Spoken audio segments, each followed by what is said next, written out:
Hello and welcome to a patch note TLDR for Necropolis League. I can't promise how short this is going to be. My original goal was to keep it under 8 minutes. That is not happening. As you can see from the ridiculous number of headers here in the table of contents, there's a lot changing in Necropolis. So I'll try to keep it as short as possible. Definitely going to be under an hour. Hopefully it's going to be under a half hour. Can't promise it's going to be super short. If you want to know more about specific topics rather than this broad overview of the patch note, well, then do be sure to get subscribed, leave a like while you're down there, and check the description for links, because I'll put stuff there as I remember. With that said, let's dive into it. Let's not waste any time. Biggest thing that I'm excited for in terms of new content and features is right here. Sacred Wisp support. This is a support skill that causes 2 little wisps to appear when you use wand abilities, and then you can just use them for damage. We don't know the numbers yet. I'm going to guess that this is not a 200% damage multiplier. It sometimes triggers while clearing. It always triggers on rares and bosses. I'm going to guess 35 to 50% more single target damage for wand skills. This is counting the support gem that you replace. That's pretty significant, and it means they're in a really good spot. In fact, in a lot of cases, wands could outscale bows, depending on how strong this is. Now, another big thing, automation. It's been hotly debated. TLDR, it replaces the cast on left click for instant skills. The best thing to do here is on a build that's going to use automation, link multiple skills and automate them all at once. Going from 1 skill on left click to 1 skill automated, you lose a socket. Going from 1 skill on left click to 3 skills automated, you gain something because then you don't have to deal with things like cast on damage taken. Next up, Uber boss changes. This has been a big rant of mine for a very, very long time. I did not like how Uber bosses were implemented. I didn't like that they devalued the regular version of a boss as it made content unapproachable. All that stuff. The devs agreed, and it's changing. I have a dedicated video on that, which I will link down below. At least once it's out. I don't know which video is going to come out first. TLDR. Uber bosses have their own fragments now. It's completely separate. This is good. This means the price of normal bosses is unaffected. The drops are also separate. This is very good, because now you can farm Shaper for Starforge, and Uber Shaper doesn't devalue it. Actually, I think Starforge might be Uber Shaper now. Either way, you farm one and it doesn't devalue the other. You get the new boss keys from tier 17 maps. There's 5 new ones. They have kind of Uber bosses. They're not really true Ubers, though with map mods they could be. They're unmodifiable. They get random modifiers. Basically, if you could blast through all those maps, you'll be fine. If you couldn't, you might struggle a little bit. Then a bunch of cool items have been reworked. I think the 2 that are most worth highlighting are Wraithlord and Yoke of Suffering. Wraithlord because it's a 4 Abyssal Socket helmet that gives all sorts of fun stuff for Spectres and minion builds in general. Then Yoke of Suffering. Enemies take 10% increased damage per ailment. You can stack a lot of ailments on them. It's really good. And yeah, Uber Pinnacle bosses are rebalanced a little bit to be more in line with each other. One upcoming change that's also relevant here, you no longer need to do a 5-way to get your 5th slot on the map device. Now it's from a non-Valdos tier 17 map. And your Void Stones give you a chance to drop them. Looks like it's a 2% chance for tier 16 maps to become tier 17, meaning you probably won't sustain them without trade, but you will get a decent number and they should have okay value.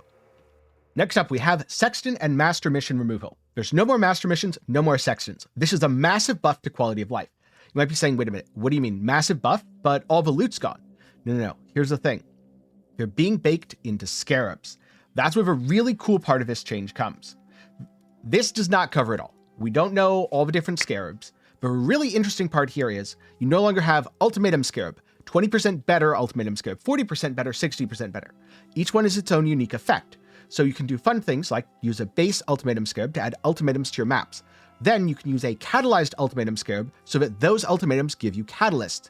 Then an inscribed Ultimatum Scarab so that those catalysts become inscribed ultimatums. It allows you to double and triple down for much more precise target farming, and you're able to run more of the content that you want. There's also some new scarabs to replace effects that were unique to Sextons. Not everything has been replaced, but, we're about 90% of the way there. Also, as part of this, Maven invitations no longer drop. They're now a mission from Kirak. Again, this just streamlines the entire process. There's so many changes to the Atlas passive tree. If I tried to explain all of them, this video would be an hour long. Big thing here, though. We're actually getting nodes for Necropolis League in Necropolis League. This is the first time they've done this, and I think it's an amazing change. Also, the goal here is flexibility. Run the content you want the way you want to. I'm always a big fan of flexibility, and I think target farming is very good for the game. There's going to be some rough edges with a change this sweeping. This is the biggest change since we got the Atlas passive tree. So if your favorite League mechanic falls through the cracks, let GGG know, and they'll be happy to buff it. I can't really evaluate these nodes. The Scarab clusters seem like a very good thing. They let you target things. Also a very big change. If you block a mechanic, you also block the Scarabs related to it. Another part of this. 7th gate is removed. All map device options are available. You unlock them by progressing. Growing Hordes is removed. There's a new version. Well, kind of. Stream of Consciousness is removed. More interestingly, Wandering Path is removed. Mark talked about this in the Q&A. In short, it was too powerful, it was a non-choice, and it made things boring. It wasn't, how do I make an Atlas tree? It was, how do I fit my Atlas tree into Wandering Path? So the baseline effect has been buffed in a lot of ways to compensate for the removal. And there's a big focus on getting Scarabs so that you can target farm while target farming. League changes. The biggest one here, if you know me, you know I've made an Essence guide basically every league. And this time it's going to be yellow map essence farming instead of white map. White maps are now limited to Screaming. Yellow is Shrieking, so yellow can go up to Deafening with corruptions and all that fun stuff. This is a slight nerf to the tactic. It makes it harder to combine Essence Beast Harbinger, that super low level tactic, but there's plenty of alternatives, such as just doing Beasts. They're super profitable on their own.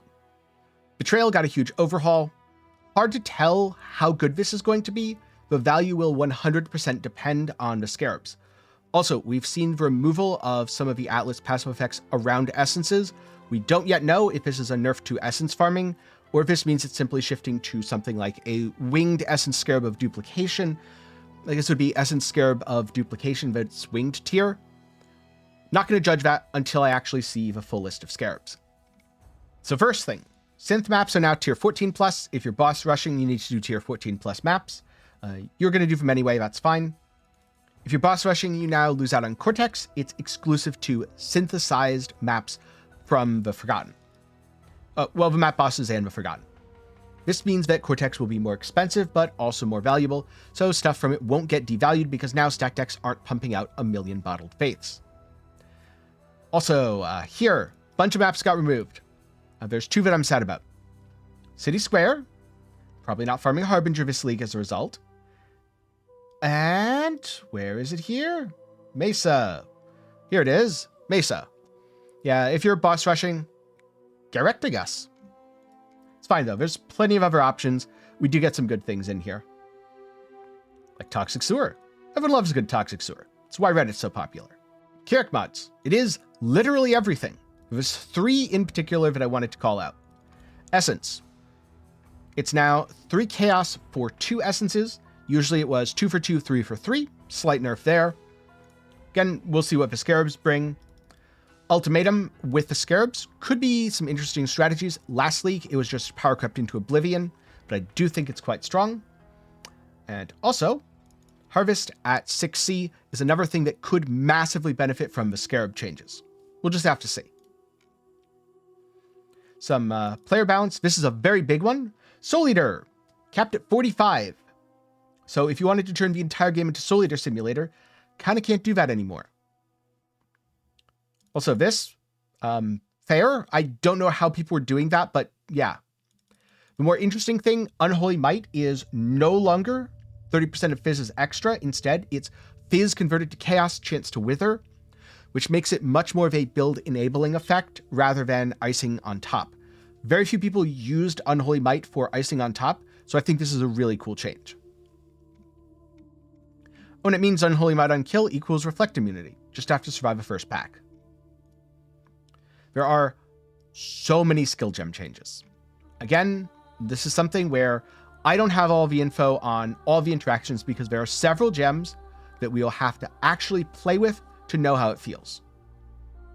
But there's a few that I wanted to call out. Lightning of Static. No longer totem build. Blade Blast of Dagger Detonation was already strong.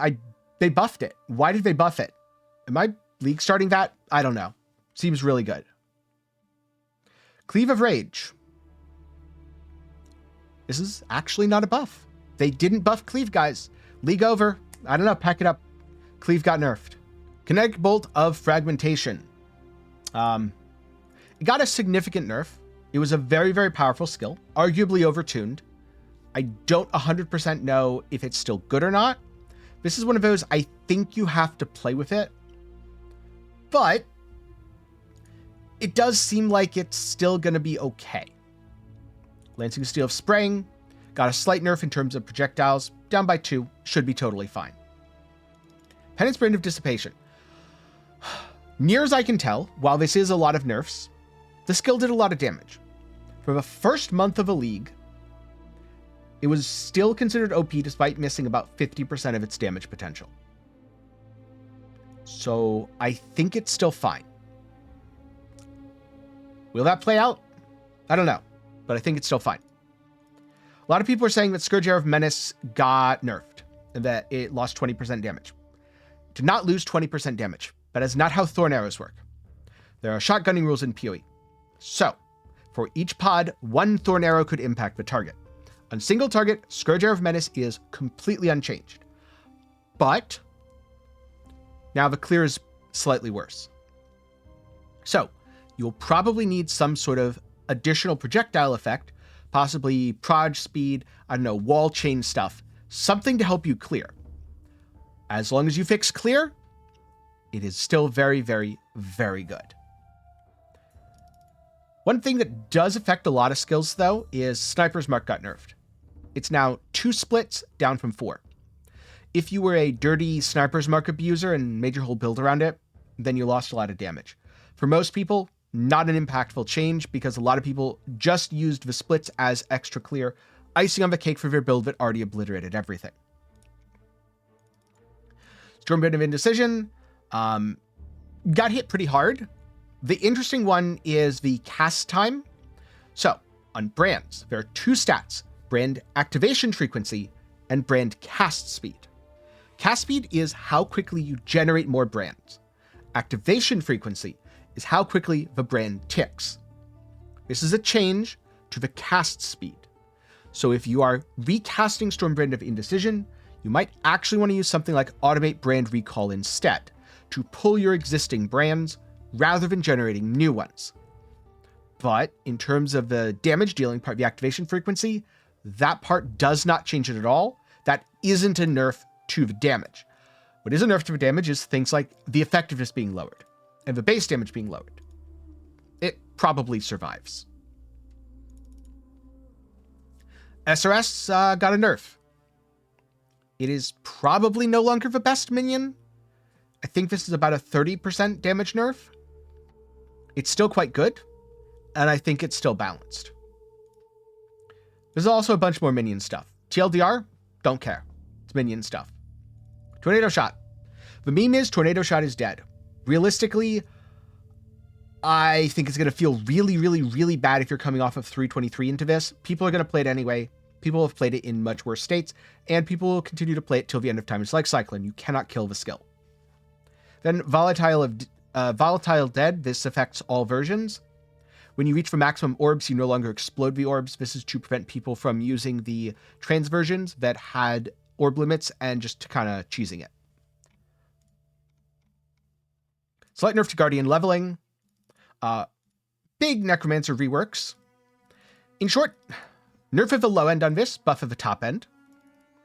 This, the Bone Armor skill, has gone away, which, to be fair, aside of left click, I don't think most people used it anyway. And there's more survivability.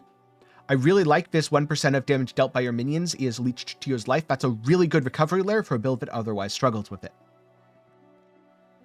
Passive tree changes. There's 2 very important ones here. First, this. Blood Notch just got destroyed. You have to use Valyrium now. It's fine, but it's a very significant opportunity cost. Number 2, Mind Mastery. Detonate Mines is triggered while you're moving. So, yeah, Mine Automation, it's just a baseline now. Unique item changes, Relic Cache's Impatience, lost movement speed. This feels bad. The item is still incredibly powerful, and if you're using something like the Replica Restless Word, you won't notice that much. If you aren't going that route, it's going to feel really bad. And there's Soul Eater stuff and Extractor Mentis, where things kind of changed a little bit. Iron Mass, same thing. This is the Unholy Might rework. I don't think these are super impactful, and not too many people used these items. So this is a big one. This is something that I have hoped GGG would do for years. It's very bad when stacked decks devalue boss drops. Very glad about this change. This is an interesting one. The Void is now a boss-exclusive divination card, and it drops from the Shaper, the Elder, and the Maven. This was probably to prevent the issue of your stacked deck gives you Void, and your Void gives you boss-exclusive item. So I like the change, and that makes Void a lot more valuable. Hopefully they've also tweaked around some of the reward rates as well, so that you get slightly better stuff out of it, because it does come from bosses. Flasks can be corrupted. Now, the thing that we were speculating on in the teaser, yes, they've reverted the change on elemental flasks. So, this is both a nerf and a buff, and then also a nerf. The first nerf is, if you had 90% all res already, you just lose the less damage taken. The buff is, if you didn't have 90% all res, this is just strictly way more powerful.